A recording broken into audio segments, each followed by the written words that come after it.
mentioned, there are lots of chairs and seats right up here because I know we're running out of chairs in the back. So do come forward and don't be shy. Thank you. Hi, everyone. My name's Lydia Bell. I'm visiting from New York. It's my first time in Montreal, and I'm a big fan so far. So thank you, Dina, Dominique, and Jane for the excuse to gather here all together. In New York, I'm at Dance Space Project. I work with Judy on the platform series that she discussed. I'm a development and curatorial associate there, and I also do editorial projects for the Movement Research Performance Journal. In this panel, we are going to hear from Emily Changer from Canada. Changer. Elisa Ricci from Germany and Italy, and Michelle Steinwald from the US, though also a Montreal native, I learned recently. I've been asked not to read their bios, so I may just suggest that you briefly insert some basic biographical details into your presentation, or we can harass them about it in the question and answer session. The title of the session is Positions, which is quite apt, as all of these three presenters are proposing models for curating that are quite grand in their outlook in terms of ethics, activism, and institutional practice. I look forward to being inspired and moved perhaps even to curatorial action. I'll just quickly say the format. We'll start with Emily, then Elisa, then Michelle. They'll each have 20 minutes. I will be checking my phone. I'm not texting, but rather keeping time. And then we will hold all the questions and comments for all three of them for the last 20 minutes. So, Emily. Thank you. My name is Emily Changer. I'm the Assistant Director and Curator at the Art Gallery of York University in Toronto. I just want to thank all the organizers, presenters, the audience members. I'm honored to be here alongside such a dynamic constellation of individuals. I'm just going to jump right in.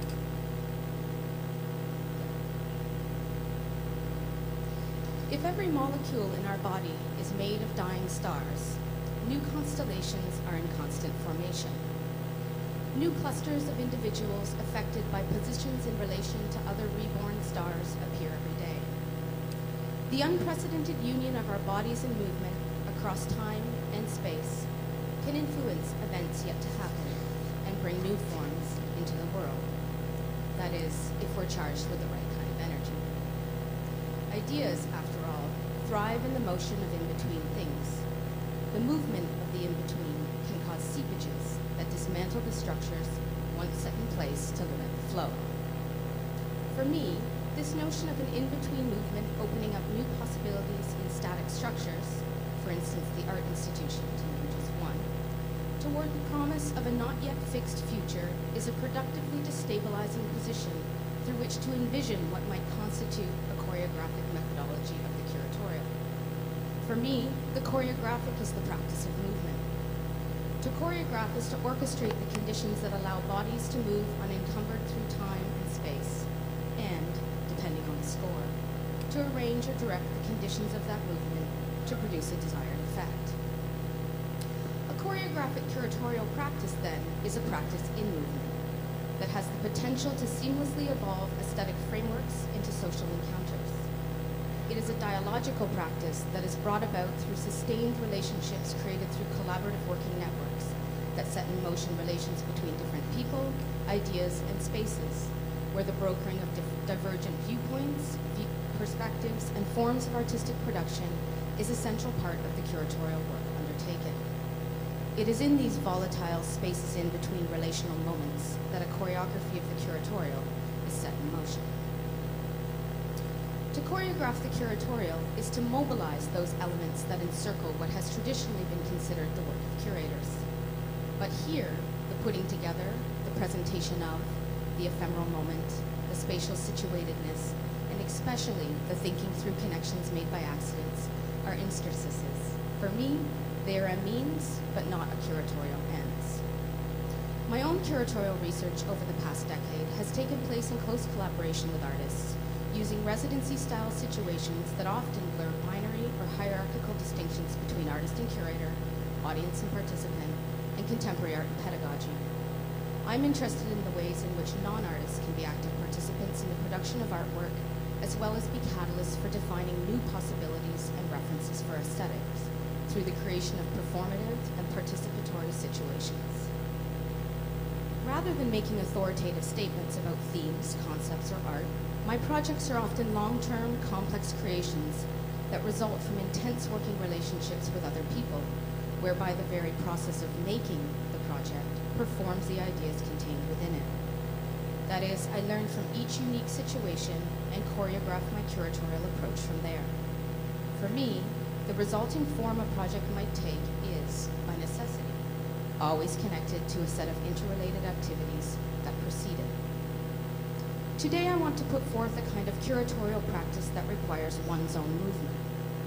A movement that can take us beyond the traditional context of art and be moved by something that is not yet there, while being sensitive to the subtle shifts and developments that guide participatory and socially engaged projects forward, staying open as they veer off into different, often unpredictable, directions and adapting to them.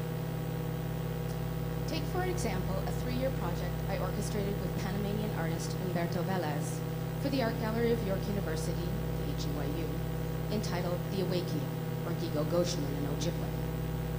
Gigo Goshaman brought together 2 divergent groups of individuals, members of the Mississaugas of the New Credit First Nation, and a group of young parkour athletes from the Greater Toronto Area in a collaborative performance that we staged at the Art Gallery of Ontario in May 2011. Through a series of gatherings, feasts, workshops, and organically developed skills-sharing sessions that took place on the New Credit Reserve and at the Parkour Gym in downtown Toronto over the course of the 3 years making The Awakening, the 2 groups slowly began to trust one another. Through working together to create a single project that we all had an equal stake in, we created a new kind of enabling through a real obligation to one another, even if it was, in the end, a performance.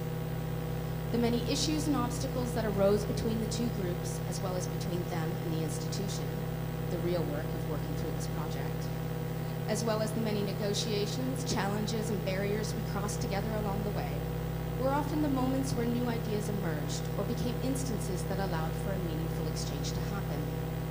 Crises and contradictions created permeability in the project that let outside influences seep into the project's development, creating as well the possibility of addressing the notion of cultural complexity itself as a subject and as a strategy. This way of working also forced the commissioning institution, the HUYU, to follow the path of the project's collaborators, to learn how to problem solve differently, rather than to impose a critical path of timelines and deadlines on the work being created. We had to learn other protocols than institutional ones. In this context, curatorial practice is not designed to further the disciplinary knowledge of contemporary art, but rather to engage in different historical, social, and culturally submerged practices, and to work in relation to them, making sure that local knowledge, cultural protocols, and ethics not only inform the shape the project takes, but also the future practices of the gallery itself, and the ways in which the individuals inside it work. This is a form of institutional transformation I have come to refer to as in-reach.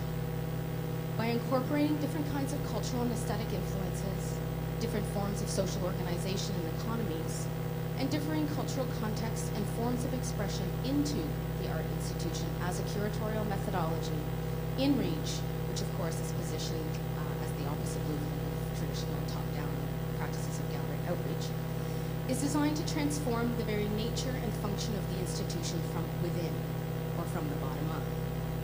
Or, in other words, to turn it inside out from the outside in. This is the social practice of curating that occurs in and through movement, a movement we initiate and then follow as a dynamic process of reciprocal relation.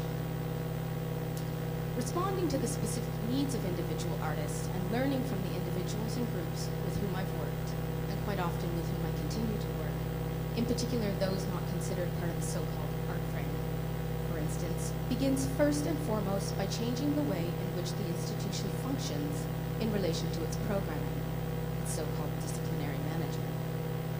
Taking on 3-year projects means letting go of what has traditionally been a central goal of the Contemporary Art Gallery, to produce exhibitions on a seasonal rotation with a 3-week installation period followed by a static exhibition where a public comes and views art on display.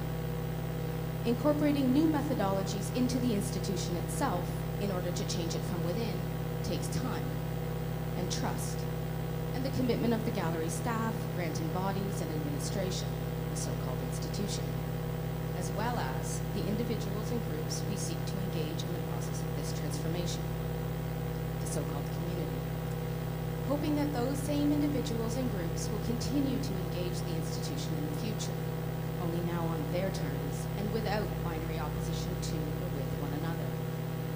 It means rethinking how a gallery views its own trajectory from a project-by-project timeline to a seamless, ever-evolving entity where change is not always visible in spatial or representational terms. Choreographing the curatorial means moving with the demands our projects instantiate and, through this, evolving our practices into new directions. Over the process of Gigo-Goshenmin, it was important to incorporate into the gallery the world concepts, protocols, and processes that originate in Aboriginal societies, as well as to adopt traditional modes of Aboriginal decision-making with the goal of arriving at consensus through discussions that involved careful listening, equal opportunities to speak and be heard. All this was crucial. Through this, we arrived at a hybridization of methodologies that met the particularities of the project's needs without projecting onto the project's processual nature incommensurable teaching and learning practices, not to mention art world expectations of what participatory art should be or do. In the end, this project was about how cultural traditions are enacted, not just staged. Our ongoing negotiations over the 3 years of working together revealed that the awakening significance lie in its process of becoming, both where we were going and, more importantly, how we were getting there. Acknowledging the differing forms of knowing that this process would take, from Aboriginal to institutional to somatic, was a first step toward communicating with each other. Knowledge in this context was not what we already knew, for our frames of reference were so different from one another's anyway, but how we came to know our differences and our similarities when confronted by the challenges presented by this project. These type of long-term projects aren't easy, and they're often very emotional, exhausting, and full of contradictions, conflicts, and power dynamics, as they have at their core something far more important at stake than just making art. They are about brokering new forms of social relations between individuals and groups who have differing concepts of and relationships to culture, power, and the art institution itself. In the context of Gigo-Goshenmin, curating was a process through which the problems arising from the project could be inhabited and grappled. The problems actually were vehicles to access what lied beyond the boundaries. For instance, the suppressed, unacknowledged, uninvited, and uncomfortable feelings that came with collaboration across generations and cultures. These boundaries, be them social, cultural, or economic, are not curatorial. They are systemic. In thinking through what might constitute a choreographic approach to the curatorial, I want to think beyond curating in positional terms, i.e. power relation terms. A choreographic form that engenders a curatorial act, that is, what brings things together in order to set things in motion through time and space, is what opens these boundaries and these static systems up to dynamic potentialities. The opening up may not always be generative, but it is always productive, its impact sometimes manifesting itself much later than the time-space of the actual project, because the curatorial act has set something in motion beyond our control. Gigo-Goshenmin. Faith Rivers, one of the members of the New Credit Cultural Committee, wrote to me in an email 2 days before the performance and said, "I am very overwhelmed with all the involvement the team has had with our First Nation, and I just have to say Chi Maguch, which means big thank you in Ojibwe. I can feel people, and I get good feelings from everyone on your team. Thanks for that. I know it's a lot of work for you, and I can empathize. Just don't forget to breathe. On Saturday, we can give a huge sigh of relief and say, yes, we did it. Together we had come a long way." On the morning of May 14th, 2011, in New Credit, Len Grant, the photographer who was documenting the performance, headed out by taxi to the New Credit Reserve at 8 a.m. to document the Mississauga's journey to Toronto for the big day. When the Mississaugas arrived at the AGO, we greeted them with tobacco ties made by members of the AGO Youth Council. behind the scenes was complete chaos. Parkour were helping smudge boys as they put on moccasins, while the young Mississauga women braided the parkourists' hair.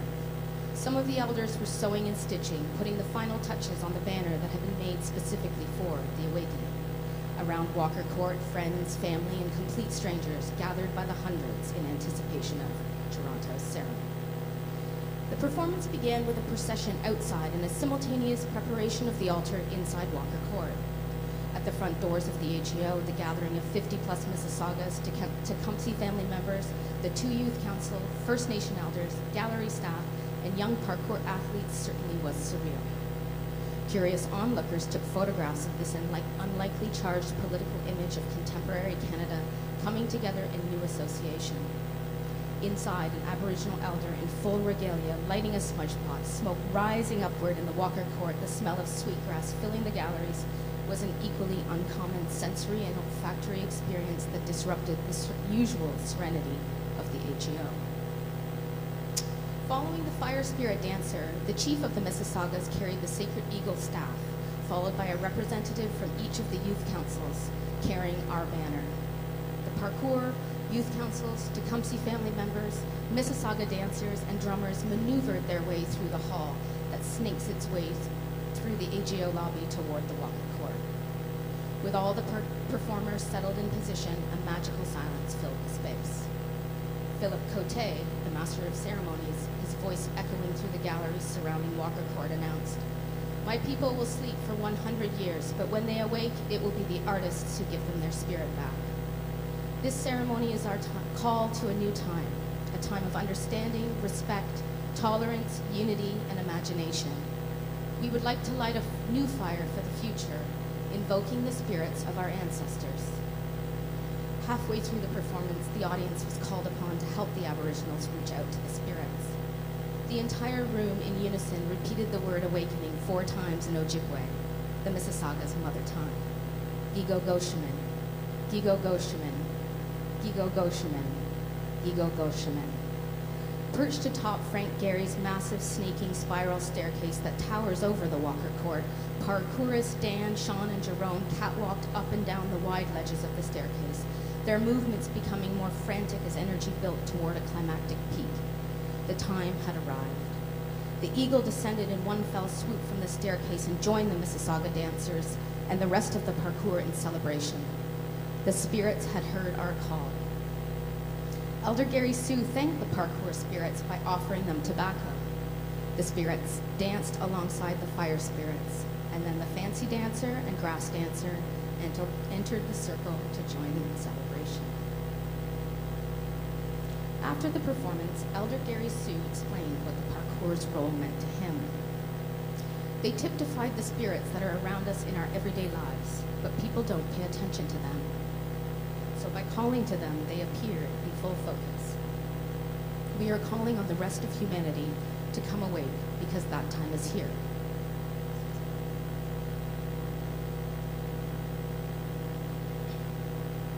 At the end of the ceremony, the audience was invited to join the circle of drumming and dancing.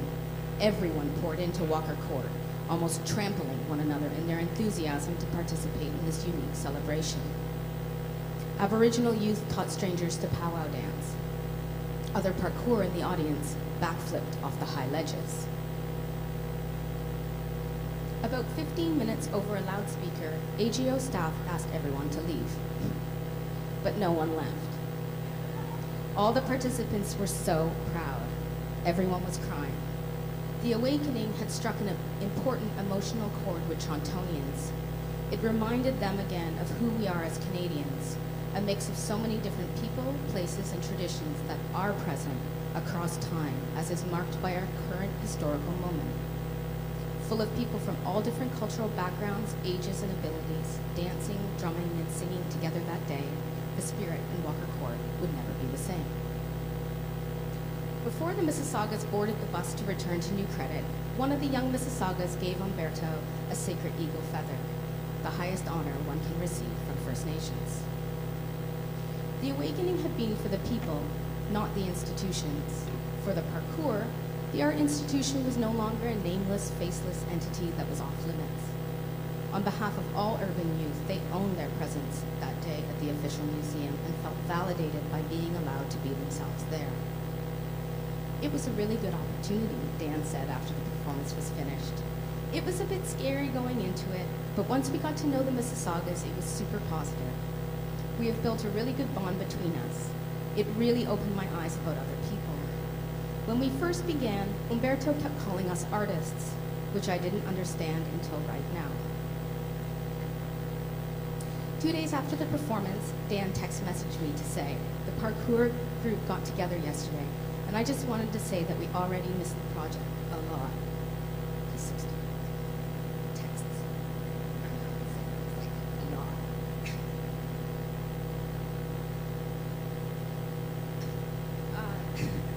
2 more paragraphs. The Mississaugas were tired of always belonging in the historical section of museums and being kept in the past by ethnographers and anthropologists. Chief Brian LaForme said, the performance sends a message to the people of Toronto that we're still here. Our presence is still here and we're not going anywhere anytime soon. It's great to see.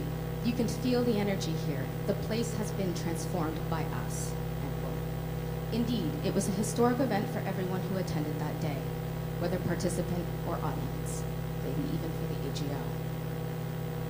The Awakening restored the art gallery as a site for bridging communities and as a catalyst for defining national identity, not as an authoritative representation, but as an emergent moment.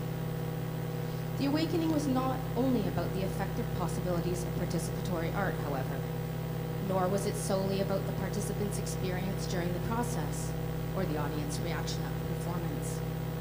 As newcomer to Toronto on his very first site visit, Umberto said to me, it's a Canadian legacy for the future we need to look into with this project. To this day, the collaborators are still in communication with the AGYU and each other, and Umberto is one of my dearest friends. Projects like these change those involved and those who bear witness to them. They don't just end when the artist goes home. We continue to have an obligation toward one another. The enabling is the real purpose of these kinds of curatorial projects, after all.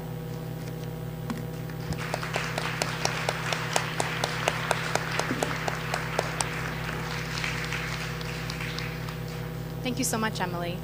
I look forward to coming back to questions and comments.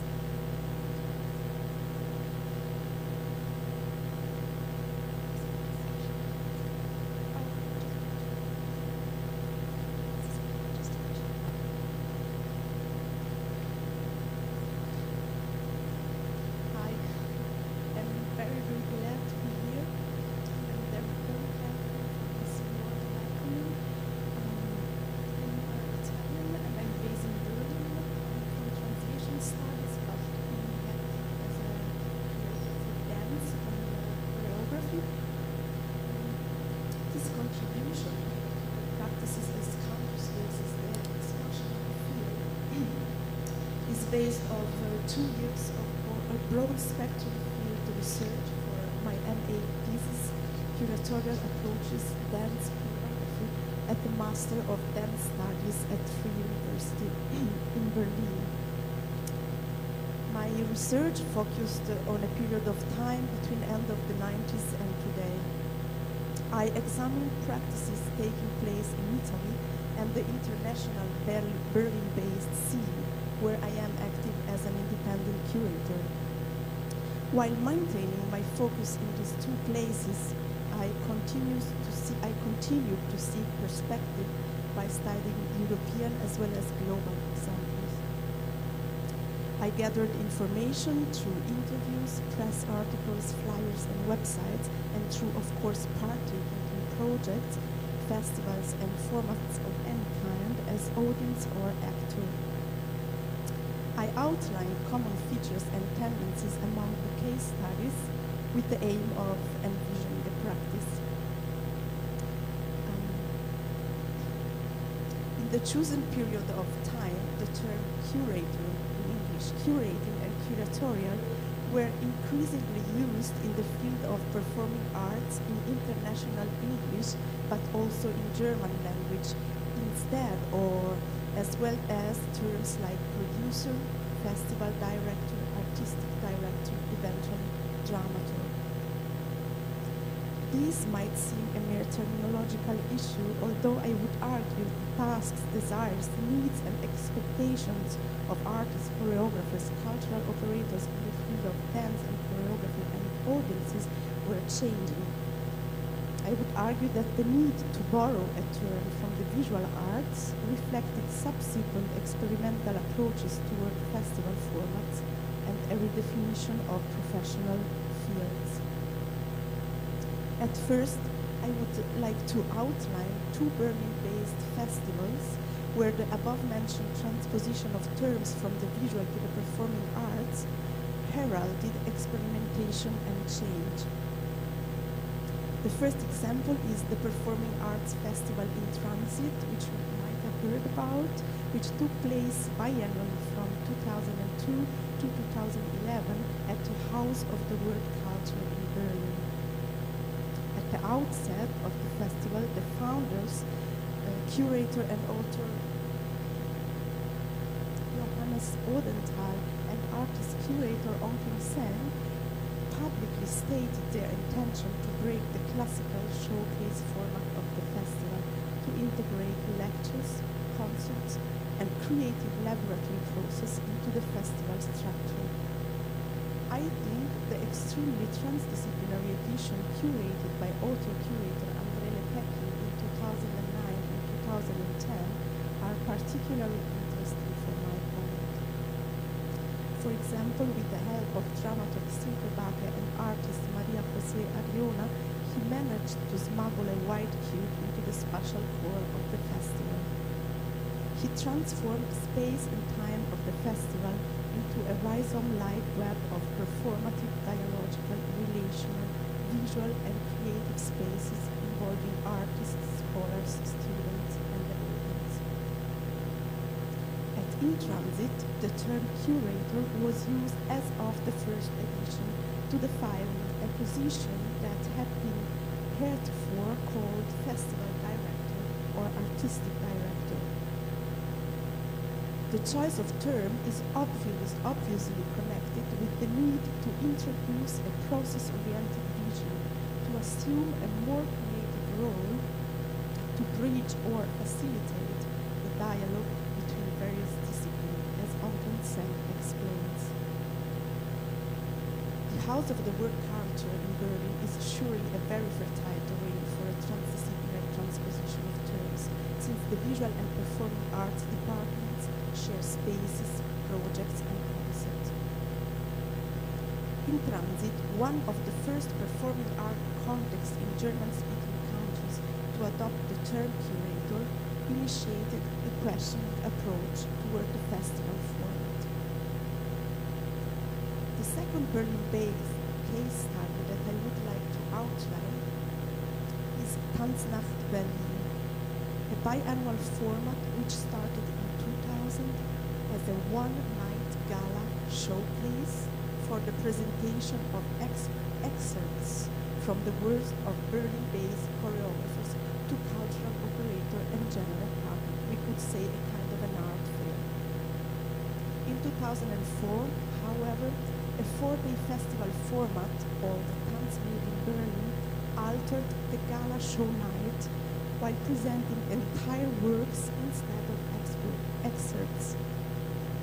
In the 2008 and 2010 editions, curator Peter Stamer sponsored significant further changes, completely destructuring the festival format into a semi-workshop or workshop-like space.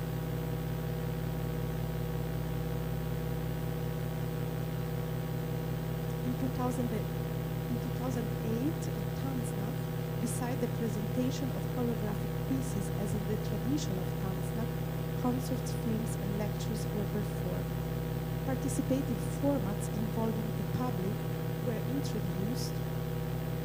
For example, 8 artists designed a temporary trailer park as intimate location for living and performing during the Tanznacht event in its new, not yet renovated industrial location called Uferhallen. Further extreme experimentation occurred in the 2010 edition, which I will approach later. term curator was used for the first time during the experimental edition by Peter Stammer in 2008 to describe a position again that was till then called artistic direction. The evolution of Tanzland reaffirmed my perception that the introduction of the term curator in performing art context goes hand in hand with drastic reconsideration and bold experimental approaches to festival format. Other Berlin-based examples confirm this tendency, like the introduction of the term to define the dance, theater, and programmers at the very known Berlin Theater Hall during season 2003 and 4, while internal structural changes were happening and where the practice of thematic festival was introduced, also borrowed from the visual arts. Beside the above-mentioned examples, there are numerous practices and projects in the field of the performing arts, contemporary choreography, that were developed in the last 15 years, which are characterized by collaborations between artists, theoreticians, cultural operators, and independent curators. A review of a heterogeneous selection of these practices reveals a prevalent common feature: the development of temporary spaces for research, exchange, presentation, and formation in the field of contemporary choreography and performing arts. These practices and projects are outperforming well-known festival formats. They question market dynamics, production attitudes, and educational philosophy at the institutional level as well as in the independent scene. In some cases, like in the independent scene in Italy, artists and operators act strongly to compensate the chronic lack of institutional support and spaces for presentation for the performing arts. Just to name a few in this heterogeneous landscape, PAF, Performing Arts Forum, initiated by artist Jean Pizzura, is an isolated location in France where artists and scholars meet for research and work, sweet and tender collaborations, a network of young performing artists active in Germany, questioning production and presentation dynamics and organizing talks and discussions as well as presentation formats like Treffen Total in 2010 in Hamburg at Cat-Eye Choreographic Center. The Musée de la Danse, an institutionally based project by star choreographer Boris Charmat, acting transdisciplinary and experimentally from his side a French National Dance Academy, being a space for presentation, education, and research. Festival Teatri di Vetro in Rome, just to name one of the many little Italian cultural realities that make up a network, an unofficial network of presentation contexts, which take often also place in rehearsal spaces, off spaces, or in urban contexts.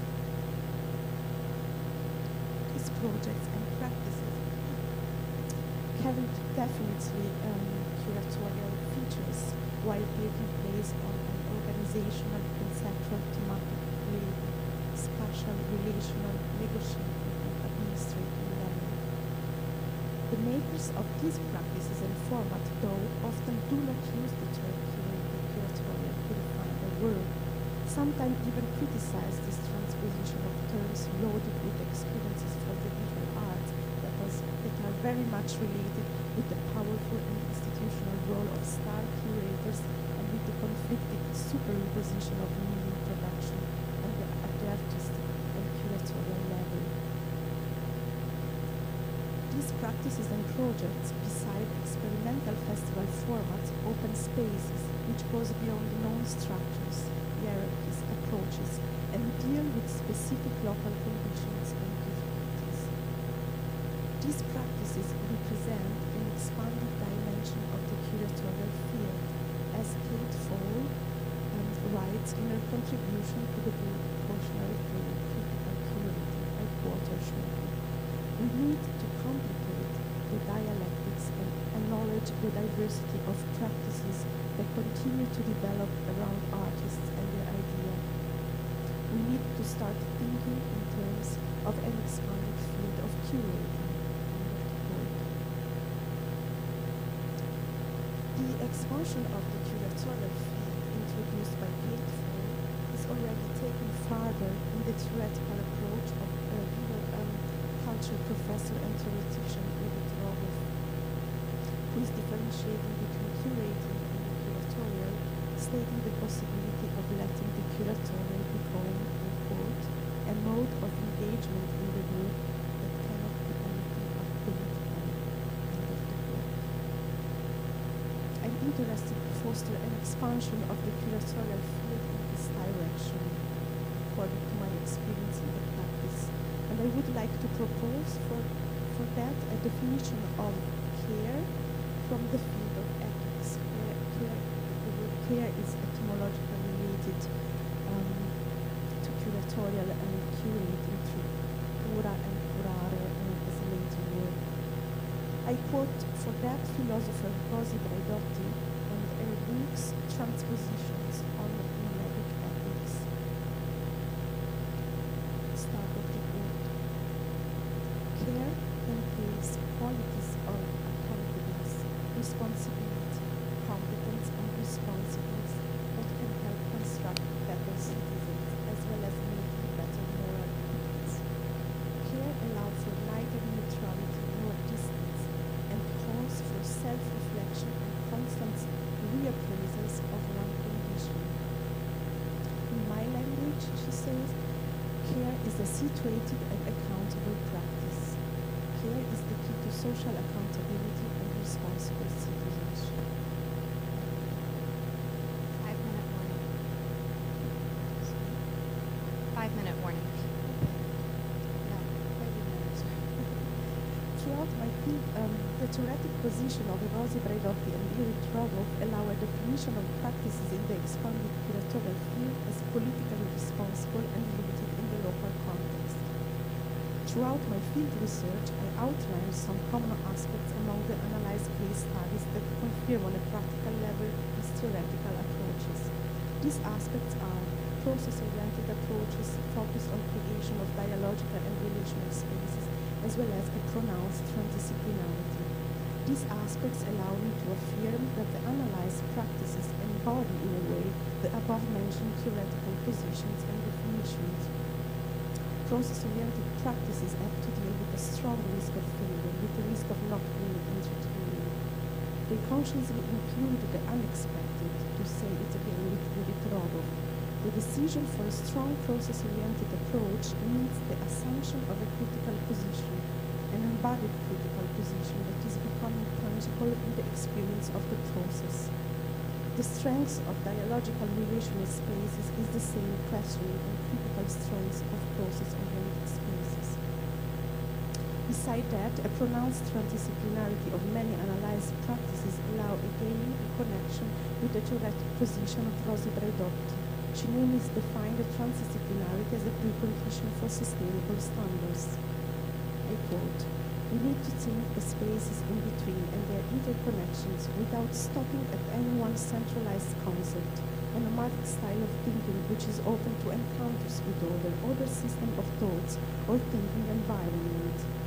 The urgency of constituting these transversal alliances need to be stressed as one of the preconditions for the quest of sustainable standards."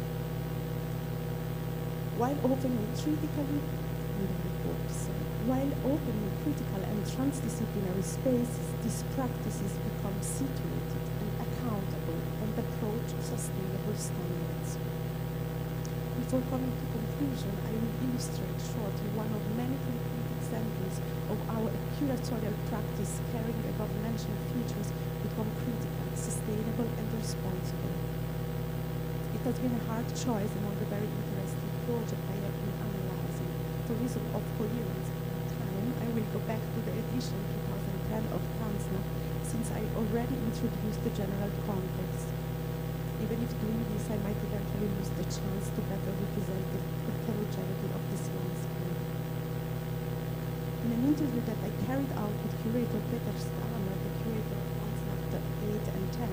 He affirms that the concept for the village Tanznak was created starting from the need of the Berlin-based international scene to make a step to become a community aware of their own political potential and strength. The village was conceived as a questioning device towards the role and cohesion of the Berlin scene.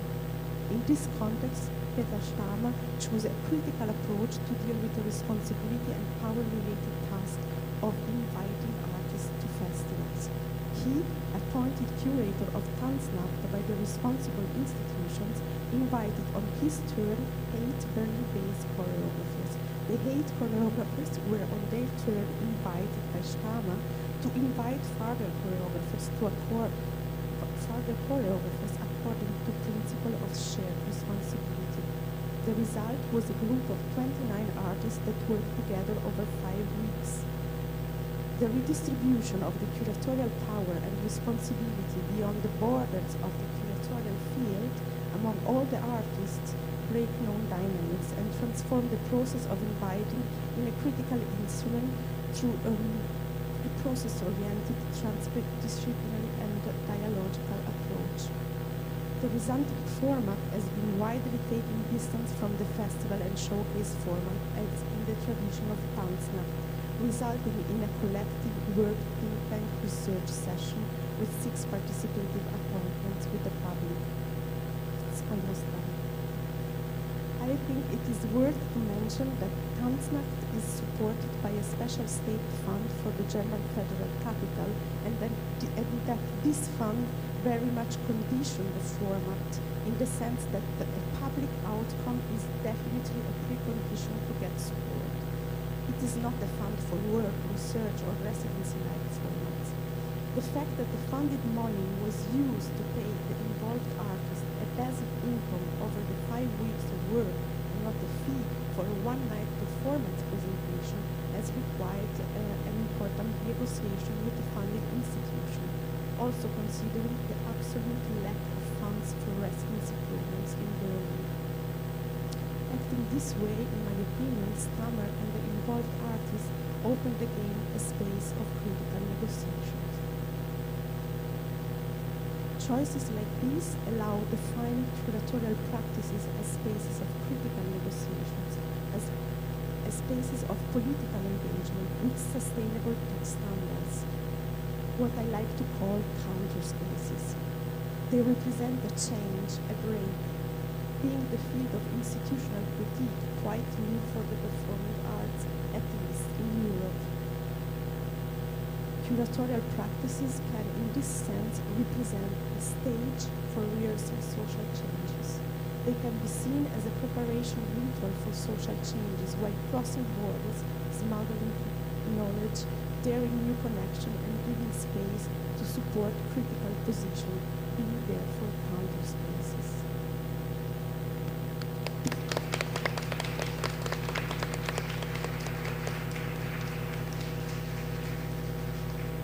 Thank you so much. We will finish with Michelle. Hi, everyone. A quick prologue. I wrote this a year ago as my final project for the Institute for Curatorial Practice and Performance. The assignment was to propose a curatorial program and build a rationale around it. I couldn't bring myself to do it. I wrote this instead. It is my manifesto, and although I have shared it in its entirety online already, I'm excited to present part of it today in conversation with Emily and Eliza's work and all of you here today. Noticing the feedback. A proposal to the contemporary dance field and/or this revolution will be crowdsourced. When I asked a room filled with my peers to imagine an ideal future for presenting contemporary dance performances, they agreed on a set of qualities: a flexible space, a learning of art and life, a place of abundance, a performance of life, a ridding of greed, intolerance, and self-doubt. Here, everyone finds time to make art, has the freedom to explore, and opportunities to be challenged. I then asked what could be a possible first step to to get this utopian setting, and I received as many different answers as individuals involved. The answers pointed to early education, shorter work weeks, new economic systems, arts integration, meditation, increased modes of perception. When I am in the audience, I feel the change that certain choreographers effect within their work. What they make on stage creates the change we are imagining. It is our turn as presenters to initiate the conversation in order to shift our practice and support such efforts in social change off stage. Ultimately, my work's aim is to create an environment for an in-person experience that provokes discussion and introspection. I imagine belonging to a community center, an atmosphere accumulated from multiple activities and needs being served at once. And this sets a framework in my mind to find the balance of offerings, opportunities, and coincidences within a choreographed yet spontaneous environment for all participants, artists, administrators, and audiences to engage in. To achieve this vision, it will take us time to identify the elements that shape a theatrical experience and evaluate each aspect for their inherent conditions on the live performance. I can think of many places to start, primarily the admission process and marketing efforts. As we begin to untangle the conditions in which to experience live art, how we ticket and tell the art's story determines the unspoken contract we make with patrons and influences everybody's ability to embody confidence and commit to the invited exchange. Artists who build ideological principles into the fabrication of their art, not just within the content of the finished production, are coming to the forefront of aesthetic contributions. There is an urgency and potential creative freedom to conceive of future parameters and outcomes collaboratively with the artists and audiences together. Our globally connected community is saturated with artist options and perpetually plugged into endless online discourse. As constant consumers, we stop only for discovery and are energized by the potential for inspiration and renewal. We draw from everything and everyone we know and have heard of anywhere and at any time. Virtual boundaries have not been blurred, they have been obliterated. When everything is accessible online for free, how can we continue to promote exclusivity and intimacy as a price of admission? We need new reasons to post events. Communication is circular and has room to include all sides of the conversation. Currently, our combination of marketing and architectural systems prohibit our bodily intelligence and curiosity to be engaged. As a point of entry, choreographers have started to solve these deficiencies by simply keeping lights on in the audience during the show, like Deborah, having performers enter from audience before walking on stage, like Luciana Achara, and starting to interact on stage before the audience is completely seated, Body Photography Project, taking the art experience one step closer to a more inclusive environment. The word spontaneity is defined as a voluntary or indeterminate action or movement and is synonymous with naturalness, ease, uninhibited, and unrestrained. How could these words become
Reeves, it was to live off of nature in Vermont in a communal land sharing cooperative with other like-minded choreographers and artists.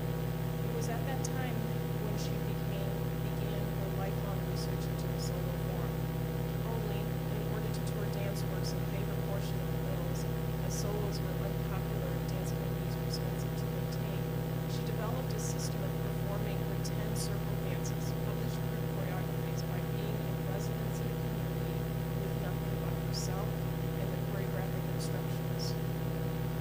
She would arrive in a new location and lead anyone who wanted, regardless of training, to perform on the spot. In the end, there would be no audience, simply and purely participants. Over the years, Hay evolved her research practice from teaching large group choreography with untrained dancers over long periods of time and distilling those laboratory workshops into her solo choreography, to providing a communal commissioning platform for multiple dancer choreographers called the Solo Performance Commissioning Project. In the Solo Performance Commissioning Project, participants receive a solo choreographed by Hay during an intensive retreat with subsidies crowdfunded from each of their individual communities. The participants pool their resources and collectively invest to purchase the rights to perform one of Hay's solos. They leave the 10-day retreat and return to their home support systems enriched by Hay's coaching and group facilitation. And encouraged by a new network of peers and potential partners for future shared performance opportunities around the world, Hay has developed several strategies to disseminate her dancers to generations of dance makers through community building support systems, which expand the visibility of her works through the world. She employs deliberate language that is rich, word-based choreographic directions, and has generously disattached herself from vetting the final product of a commissioned solo by passing along the tools necessary to facilitate the authorship of the solo to its performer. Hay eloquently establishes methods for fulfilling her choreographic scores for each individual dancer amidst to her working conditions. Hay wishes to give each performer the tools necessary to prepare them from inside the performance of the work and from the outside within their community in order to share the choreography and performance. Her constant grassroots efforts to provide platforms for her performers have created peer networks of artists interested in her radical practices, establishing a safe environment for experimentation and research.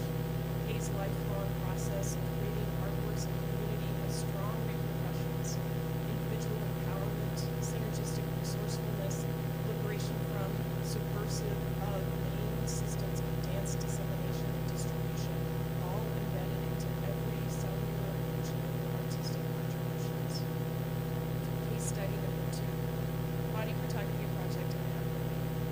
Building off of community, the macro, to reveal the individual, the micro, sourcing the choreographic material for performances through improvisation and somatic research conducted in the studio with their dancers, Olive Maria and Otto Lamstead of the Body Photography Project, have made the idiosyncratic results of their explorations the aesthetic of their dances. Somatic techniques, specifically body-mind centering, nurture the whole person from their place in society to the internal bodily systems that keep them alive. Often used by dancers to strengthen their alignment and prolong their capacity and career, somatically sourced movements reveal relationships between the physical, the cognitive, and the emotional landscapes in all of us. This inside-out generative method facilitates empathetic responses in the viewers whose mirror neurons record the visual experience as their own. Unlike viewing great feats of athleticism, such as acrobatics or ballet, somatic vocabulary is amplified to a potentially unrealistic state in performance, but ultimately stems from a common ground. For Body Photography Project, tapping into presence is placed above external form. The performers must show up in an authentic manner each moment of the live performance in own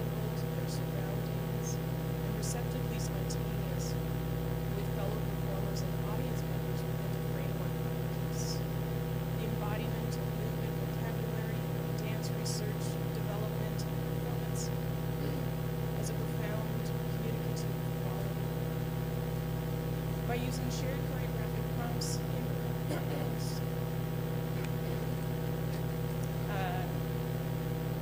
in rehearsal, performers develop bonds with one another, as well as a deeply felt personal experience. Within somatic training philosophy, the body is never objectified, but instead is appreciated for its emotive capacities, which, I quote Gil Wright Miller, illustrate that human experience is multifaceted and reveals itself in complicated twists and turns that constantly spiral back to pick up new information. It is through actions that the dancers excavate their experiential consciousness and offer this awareness as the conduit to movement inhibition. The felt reality of the somatic body in motion summons many senses in the viewer's own body, and that experience of an energetic response can be called magic. Artists like Maringa Randstad, who privilege the body's intelligence over structural and choreographic hierarchy, are more able to break compositional rules and follow the natural narrative derived from the performer's organic presence, with knowledge and acceptance of their multiple meanings and significances. Somatic training also creates a heightened state of perception. The bodily awareness extends to the surrounding environment, and performers establish a gaze that invites being observed. This behavior encourages the audience to actively participate in directing their focus on aspects of the performance, from angles in the body and shapes to the pressure of weight being transferred in locomotion. Along with this attention to viewing, the observer removes judgment from their experience while being acutely aware of the information being shared in the moment.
bodies in movement create tones and texture. The space around the dance provides tension and landscape. Audience members are somatically inclined to receive meaning in proximity to actions. Within the role of curator, the field of presenting contemporary and experimental dance is open to a new heightened awareness and reevaluation of the best practices we have inherited and are currently employing to bring dance to a public. We have started to embrace a new sense of discipline and a questioning of terms that were constructed long ago. We have identified opportunities to support the live experience with external methods to engage dance audiences. Now it is our time to evolve our practice to be inspired by the works of the artists we hold true and create supportive structures from inside out, starting with the art. I challenge us to ask these questions. What if empathy was our goal? How could the meanings of the word spontaneity become principles in which we establish a live art performance experience that is equally empowering to an artist as well as an observer participant, and start from the artworks using the tools we have available in new ways. Thank you.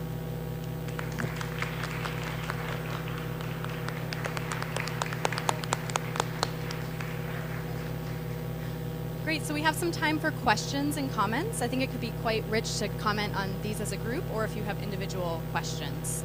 I'm putting the mic over here. Yeah.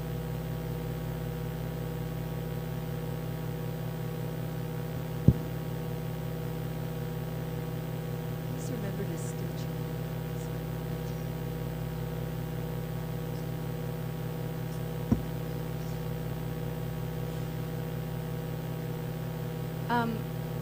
I can start with a question. I was actually going back to Emily. I wrote down some of the beautiful language that you were using and wanted to ask you about it. I noticed, I'll just list some of these words, enabling, crises, problem solving, transformation, suppressed feelings, boundaries, awakening, emergent moment. I felt that was a really rich sort of vocabulary drawing from actually sort of psychology or a sort of emotional range, and I just wanted to point that out and ask you about it. Thank you for bringing that to my attention. Because really, I think that language comes from the experience of making the projects. And I grapple with trying to find the language to talk about those projects as much as I grapple with how to write about them without putting them into a past or putting them into a context that locks these types of projects into a specific discipline. So I try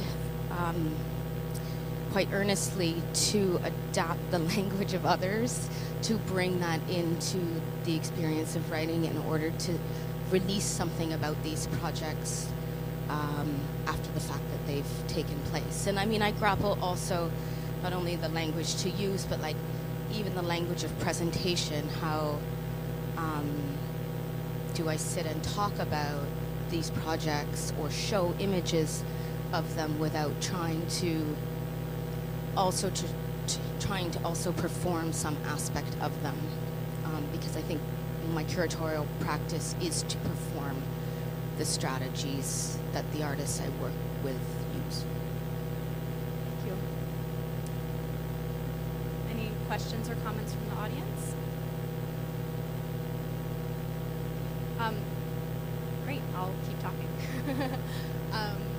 Lisa, I was wondering if you could talk a little bit, you mentioned in your examples of transposition, the transposition of a sort of thematic festival to dance and performance.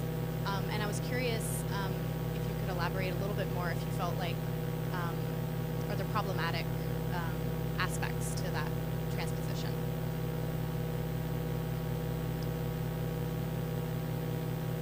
I think that throughout the talks and interviews that I did for this research, a problematic aspect linked to the thematic festivals that came up again and again was this kind of trend of thematizing nationality and provenience of artists, like Lebanese Artist Festival, Artist in War Festival, or contemporary position from South Africa on gender and tradition, or this is a latest example. And I think what I got to understand from these different experiences that I was gathering is that of course the artists were feeling very uncomfortable with these categorizing approaches, and there was a time, like for example, where performer and director Lina Sange even refused to take part in a festival about Lebanese in war or something. Such a categorizing title. This is a point, and I think it is important to try to understand how we can, for example, in Germany there is at the moment a big interest into like performance art, performing arts, choreography, dance, theater coming from all over the African continent. And for now, as of now, there is no other way of contextualizing it as in national blocks. And I think it is very important, like, of course, to go through it and see which kind of other possibilities there are to articulate this complexity that is, of course, behind. Yeah, I think the most problematic aspect that I met is this one. It's okay. Thank you. Oh, good. We have a question from the audience. Your name first. Yeah. My name is Devleta Maroon. I'm also Berlin-based, and I always try to have the seeds in the personal conversation I was engaged with the other participants. I think what you reframed at is the cultural policy. It has nothing to do, or it has, of course, very much to do with each and every curator and artistic director, but in a way that the influence that we have upon this is minimal. It's either you're playing the rules of the game or not. And if there are, should I speak louder? Okay, sorry. Did you pick up until now? So what I was saying, I was thinking about the fact, and it's quite a dry fact, that there is a whole mechanism of cultural policy behind what you're talking about. So as curators and artistic directors, the influence that we have on the agenda, I mean, working without any budget is also, well, how should I say, it's not professional enough. I can decide for myself what project I do, no budget, low budget, but if I want to work, in Hebel am Ufer, in Haus Kultur der Welt, so it's better, stay in the game, play let's say, participate this mechanism better to gain power. Otherwise, so it's either if you can beat them, join them, but there is ways to do it. There are many ways to do it that are not putting the nationalism in a way that is, maybe not respectful towards the artists. And there are a lot of projects that are transnationally, translingual, transnational. So there are ways to do this curatorial work, artistic director work, without putting this in very narrow categories. You know what I mean? So African artists, Lebanese artists. That was it. Just, I think you're very much pointing this painful. It is painful, or am I wrong? I don't know. Am I the only one that participates? Because there are the EU calls, you know, and there are other countries. We are in Canada at the moment. Maybe you should give this background of European context coming from Berlin, because I know what you're talking about, but I'm not sure about the other people in the audience in the symposium.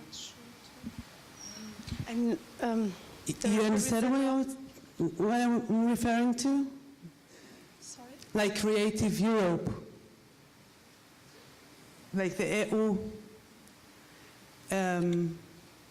I'm trying to link here the curatorial work and the artistic directory work with the cultural policy mechanism, which is a big machine behind all that. And we cannot, I don't like the we, I cannot work in totally disconnection from that. And if I'm about to write my PhD today, it won't be about curatorial work. It will be about the cultural policy behind or linked to that, because this is where the power, we can derive the power, or let's say try to gain this, the power or tool this to our work, artistic work. I don't know if it makes sense. So, Elisa, do you want to address this cultural policy issue, or would you rather move on? I think it's so broad. I think there are spaces of negotiation. But of course, I mean, it's another huge, big topic. Perhaps we can go on. Sure. I mean, it's of course. Okay. We have a question. Thank you. I don't know if it's a question or a comment, but I had worked at DEME, Montreal Art Interculturel, so it's an intercultural try with arts, with professional arts and contemporary arts here in Montreal. And at that time, oui, ok, donc on me dit que je dois parler en français, non, bon. On va commencer déjà la politique au Québec ici. Donc l'idée, c'est que, étant dans ce lieu-là, j'ai été à même de voir les politiques culturelles dont on vient de parler, donc vraiment les politiques culturelles. Et au Québec, on sait qu'il y a la diversité culturelle. Il y a une loi qui défend la diversité culturelle au Québec, qui est l'interculturalisme. Et au Canada, comme dans plusieurs, je pense en Angleterre aussi, on parle de multiculturalisme, donc dans le monde anglo-saxon. Et souvent, ça s'exprime, les deux façons de voir les choses du côté francophone et anglophone, mais peut-être qu'on pourrait dire aussi comment on peut voir les politiques qui sont des politiques de mettre en valeur certains événements qui sont issus d'une culture en particulier. Bien, évidemment, si on parle de l'Europe continentale et non pas de l'Angleterre, mais si on parle de l'Europe continentale, mais aussi au Québec, souvent, ça va être vu comme une façon de faire qui est un peu raciste parce qu'on fait des catégorisations. On fait des catégories. On met les artistes dans un champ qui n'est que le champ ethnique, par exemple. Puis de l'autre côté, du côté anglophone, bien, ça va être comme une mise en valeur d'une identité. Donc, je résume énormément, c'est très limitatif ce que je dis, mais c'est juste pour dire que des fois, il y a vraiment des incompréhensions. Que chacun se considère très, très raciste dans sa façon d'agir, selon qu'on travaille d'une façon interculturaliste ou qu'on travaille d'une façon multiculturaliste. Et moi, ça me fait rire et ça me fait pleurer. Tout ça pour dire que je trouve que ces politiques culturelles-là, je pense que comme commissaire et comme personne qui travaillons en art, on peut toujours générer des discours de façon à contrecarrer ces façons-là de nous imposer des modèles qui viennent avec de l'argent. Souvent, nous, on ne vient pas avec l'argent, mais ces modèles-là viennent avec de l'argent. Et comme disait Marianne Van Kerkhoven, la regrettée, quand le CAI a commencé à faire des choses, ils ont vraiment mis dans la bouche des discours que les politiciens ont complètement achetés par la suite. Donc, c'était mon thème et je vais en parler dans mon exposé dimanche prochain. Mais c'est cette notion-là que chacun se trouve un petit peu comme raciste, mais ce qui est important là-dedans, c'est vraiment de faire changer les discours, entre autres les discours politiques qui nous sont imposés. Thank you. Michelle is going to do just a quick summary for, oh no? Oh, okay.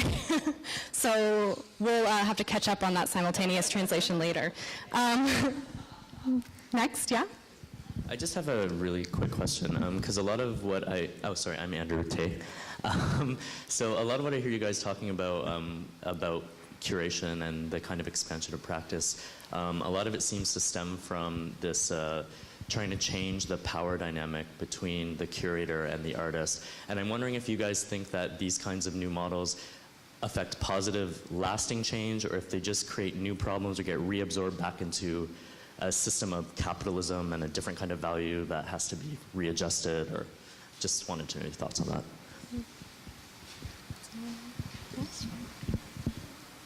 I don't have any answers yet. And I really, I imagine that if the systems got changed where I hope they would be, we'd have other issues.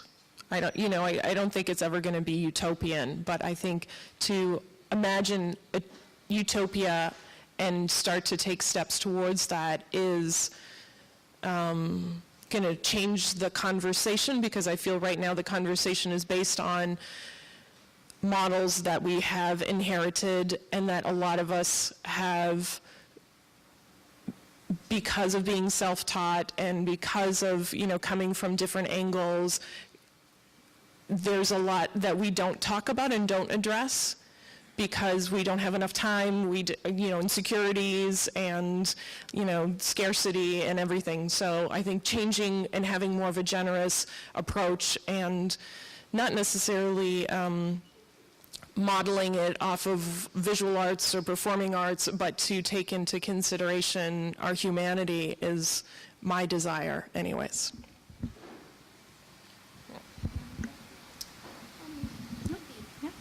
Well, I'll second that last statement. And also just to add that I'm also an artist. So I come to curating, I came to curating by accident. And actually by accident, meaning, when I was doing my undergrad as a visual arts student, I sort of gravitated toward the theater department. And then I was like, whoa, they collaborate here. And they don't in my discipline. And, I naively thought then, like, wow, a curator must be kind of like a director. Only they work with artworks. And it was a very, stumbling along. But when I'm interested in this non-hierarchical situation, it is because I've developed my practice along collaborative lines. So I don't actually know how to operate otherwise. And I don't actually, or rarely, make exhibitions with existing works that are thematically linked in that way. So I find that I'm most interested in the lines of production, how we get to making something together. And I think that's why I strive to not have hierarchies, because even within an artist-curator situation, in the case of Umberto's project, no one could have had a power role. And if when that happened, it said something about the way that we were operating as a group of people making this project together. Great, thank you. We have time for one last question or comment. Hi, Emily, you had a really beautiful term, in reach, that I really liked. But you spoke about how to change the institutions and things through this way. I'm wondering if it's just like a transient change that just happens for that project, or if it can have a longer lasting change. Because as you said, 15 minutes after the performance ended, they asked everybody to leave. So I'm wondering how the AGO changes through. Yeah, the AGO doesn't change. The AGYU certainly changes, which is the gallery I work at. And in a way, the Awakening was staged at the AGO because it was on Mississauga's land.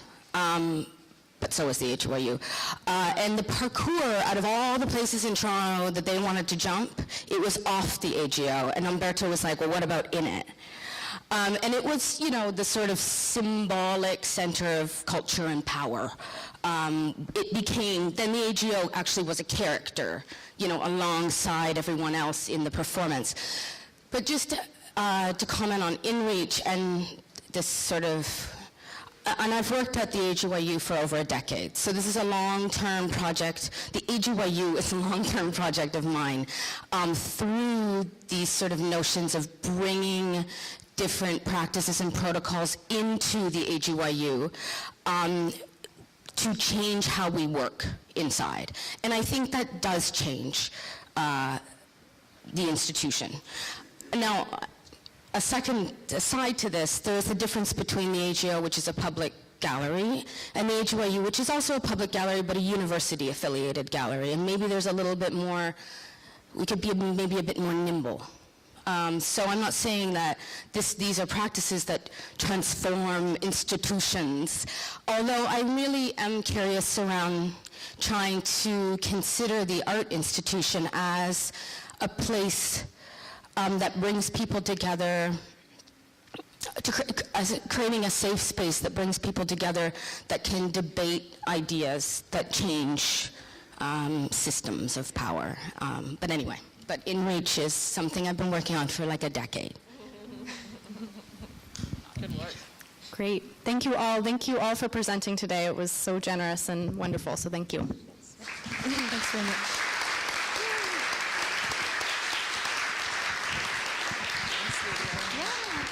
I just want to say a few words while we finish up our first session. The first thing is, it's our first session, so we're still working out a few things. We want to apologize to Emily for a little bit of interruption there. We're just trying to, whenever we're nervous about time, so we get nervous about time, but it's going to be fine and we're all in good shape. The other thing is, I'd like to remind everyone who comes on stage, if you're not fluent in French, to bring your headphones and stuff with you, because that's the only way we're going to be able to keep the conversation happening. And for Sylvie's question, if you're interested, we do have on Saturday during session 12, it's a working group travail, and so it's an opportunity, possibilité pour faire de traduction avec a professional translator. You can really talk about, you know, a lot more with that support. And maybe, do we want to have the translators come out of the booth? Yeah, a little sensitivity session once again, because I asked Sylvie to speak in French just so we could become sensitive. So could you just step out of the booth a little moment, make one more wave so we remember there's people working hard for us? Just one more little wave. Oh, you don't even want to come out. No, but they can't see you in the back. Okay. So for lunch, if you haven't got your lunch tickets yet, oh yeah. At the back table there with Leah and Fabienne, you can pick them up. And lunch is going to be served in this little passageway here. It's being catered and it's being brought in. And it's $8, but we've already pre-ordered for today, huh? But I think they can order for tomorrow. We can add some lunches. So Body Slam Dance Collective would like to ask your kind permission to record some of your presentations, and do let us know if you object. Then they will not record them. And there are Artists in Residence company you'll be seeing on Sunday afternoon, and they might mix in some of your voices into their sound mix. So if you don't want that to happen, let us know. And then we have 4 thematic tables. You can see that in your one-page reduction of our schedule. So one table will be hosted by Caleb Hammonds, who will, for people interested in curating processes, the processes of curation. Then social arts, Khosrow Beramandi. Oh, there's Khosrow, good. Caleb there's Caleb, okay? And then our hosts from last night, Short and Sweet, are here. Andrew Tay, and he'll be hosting curatorial collectives. Andrew, there he is. That hand is waving there. And archives and documentation. Morgan Stevens-Garman has jumped into the fray, and she'll be animating that table. I'll try to get a label on the tables, but you see who they are. And thank you very much. We're done. Have a good lunch. See you at the end of lunch.